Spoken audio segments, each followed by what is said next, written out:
tous et bienvenue au lac de Bambois.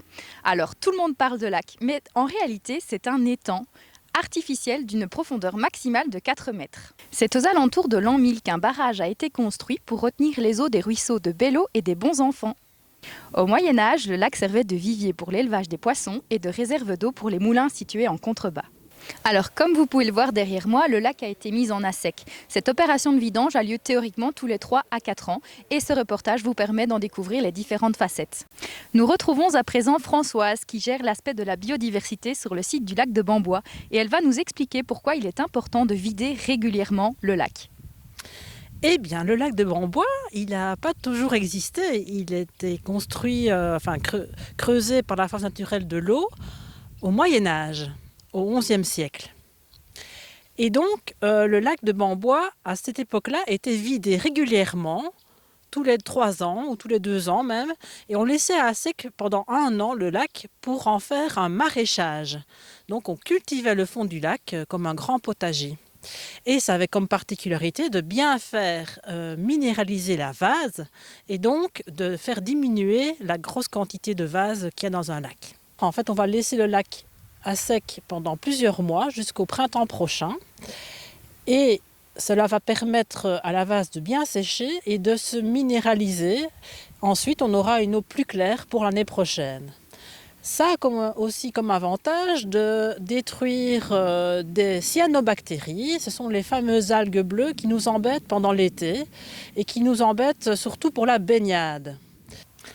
Au niveau de la faune, donc les poissons par exemple, eh bien, on essaye de bien rééquilibrer les différentes espèces de poissons qu'il y a dans le lac afin de ne pas avoir trop de prédateurs par rapport aux poissons blancs qu'on appelle ça, qui sont mangés par les brochets par exemple. C'est le service wallon de la pêche qui nous aide à ce niveau-là pour définir la quantité de poissons à remettre dans le lac.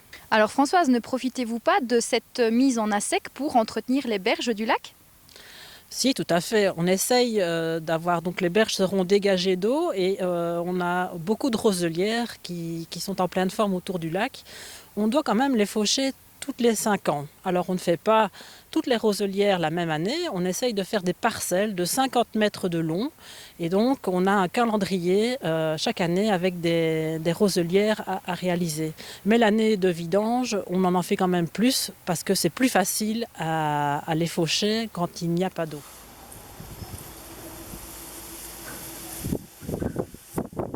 Alors, la question que tout le monde se pose, comment fait-on pour vider le lac de Bambois ? Il s'agit quand même d'une superficie de 33 hectares et d'une quantité d'eau de 700 000 mètres cubes. J'ai à mes côtés Julien, responsable de la logistique de la vidange, qui va pouvoir nous éclairer à ce sujet. Bonjour, alors tout d'abord pour vider le lac, avec le niveau bien entendu, il faut 1 mois. On ne peut pas du jour au lendemain vider le lac pour ne pas inonder toutes les zones en contrebas du lac. Alors dans le pilot, vous avez 4 parois, dont la première paroi qui est le plus en contact avec l'eau est trouée. De ce fait-là, l'eau va monter, traverser la première paroi, monter, et puis avec les autres parois qui seront plutôt fixes en succession de planches, l'eau va tomber. Par après, l'eau va être canalisée par un tube, et puis ça deviendra ruisseau. Donc une fois le lac vidé, c'est le gros du travail qui arrive. Alors, pour ces 2 jours de vidange, on va tabler sur 2 jours. Il nous faut une trentaine de personnes, 30 à 35 personnes. Alors, la première phase, c'est encercler le poisson à l'aide d'un filet en avançant dans l'eau. On entre d'un côté dans l'eau pour encercler le poisson.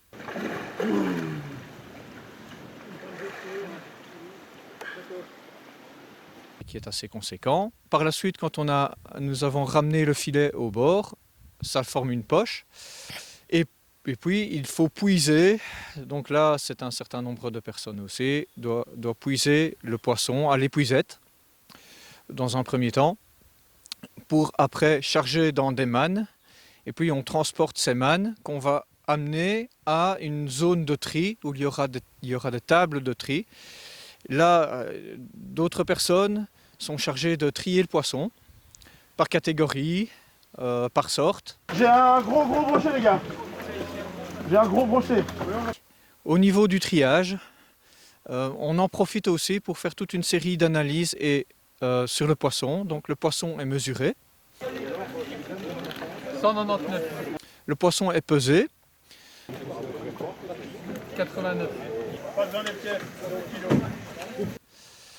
Et puis ces poissons-là sont amenés dans des camions citernes, dans des cuves, dans le but de repeupler les ruisseaux où il y a eu des pollutions. Ça, c'est le service de la pêche qui s'en occupe. Et dans ce cas-ci, que va-t-on faire des poissons cette année?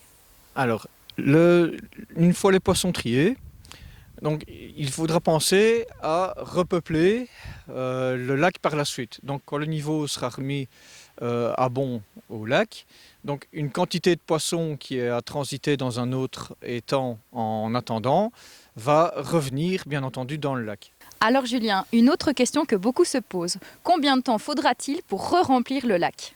Alors, pour remplir le lac, premièrement, ça dépend, le lac est approvisionné en eau par 2 ruisseaux. Le ruisseau des bons enfants et le ruisseau de Belle-Eau. Ça dépend aussi des conditions climatiques. Donc avec une année pluvieuse, ça peut durer 1 mois. Maintenant, des années comme nous avons déjà connues, ça peut durer jusque 3 mois avec beaucoup de périodes de sécheresse. Merci beaucoup Julien. Mais en fin de compte, quels sont les animaux qui vivent au lac de Bambois? Je suis en compagnie de Frédéric, notre animateur pêche, qui va répondre à cette question. Oui, écoute Sophie, c'est très simple. Ici, au niveau aquatique, on a principalement des poissons, bien sûr. On a aussi de l'écrevisse et des moules d'eau douce. Ce sont les 3 variétés les plus importantes. Au niveau des poissons, il faut savoir que tu as 2 particularités. Tu as les carnassiers et leur nourriture, ce qu'on appelle les poissons blancs. Donc voilà, les carnassiers mangent les poissons blancs. Les petits poissons blancs, eux, par contre, mangent les invertébrés, les vers, tout ce qui traîne comme petites substances dans le substrat propre au lac. Mais Frédéric, peux-tu nous en dire plus sur les espèces de poissons que l'on peut retrouver au lac de Bambois?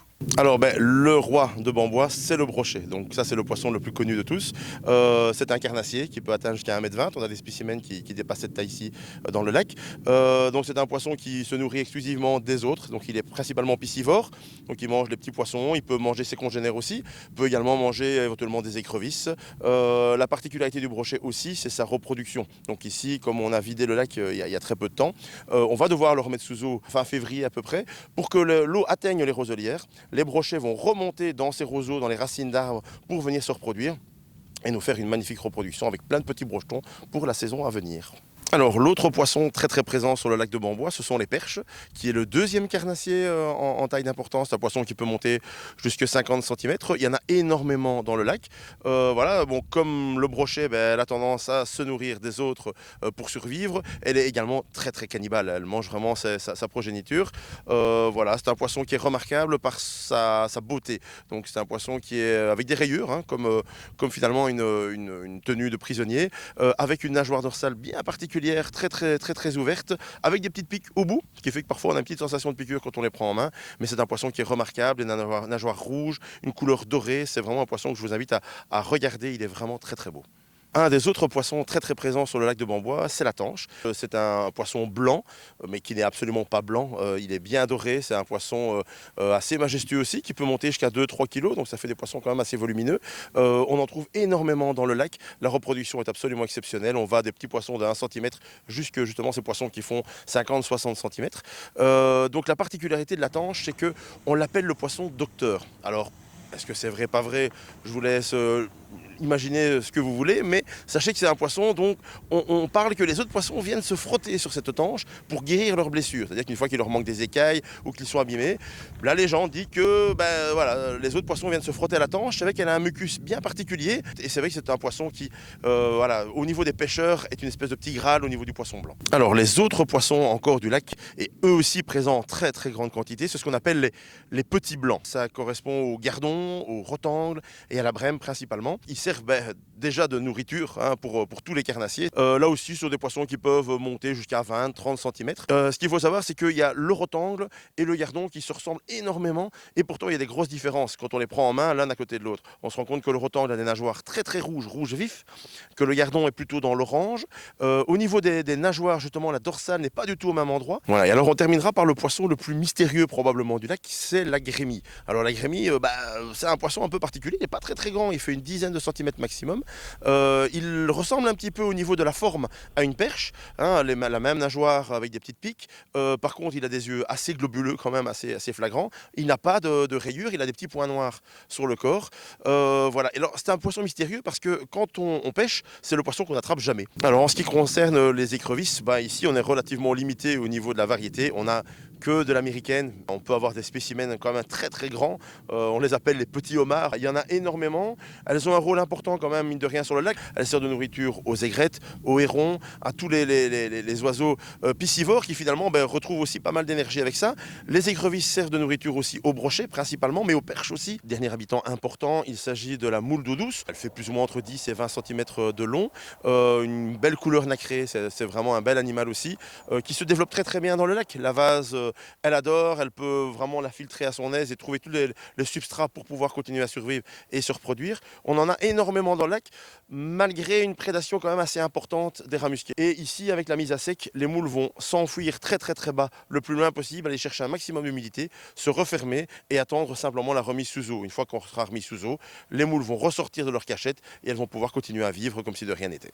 Au-delà des poissons, c'est tout un écosystème que nous pouvons découvrir lorsque le lac est vide. Delphine, qui est animatrice nature au lac de Bambois, va nous en dire un peu plus à propos de toutes ces merveilles.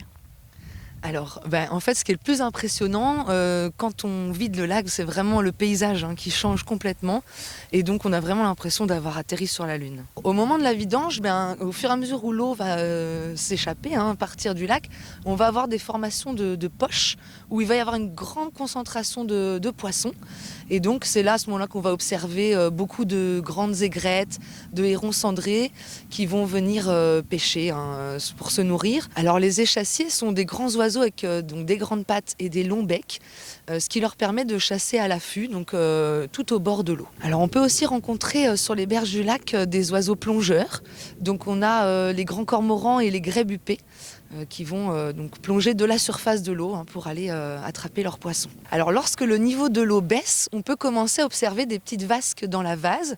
Alors ça, c'est le travail des canards barboteurs, donc qui viennent chercher les petits mollusques, crustacés.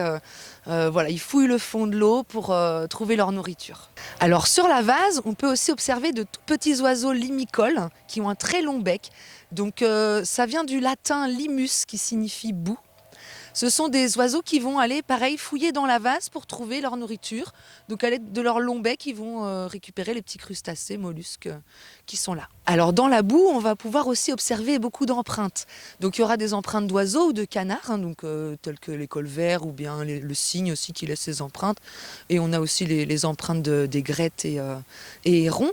Mais on va aussi trouver des empreintes de mammifères. Donc on va pouvoir voir des empreintes de chevreuil, de sanglier, de renard et aussi notre fameux rat musqué qui vient chercher ses moules, donc on en observe aussi pas mal. Enfin, il y a également les traces de vestiges laissés par l'homme. Donc on va avoir les pieux de vieux pontons ou encore des fondations d'anciens plongeoirs utilisés autrefois.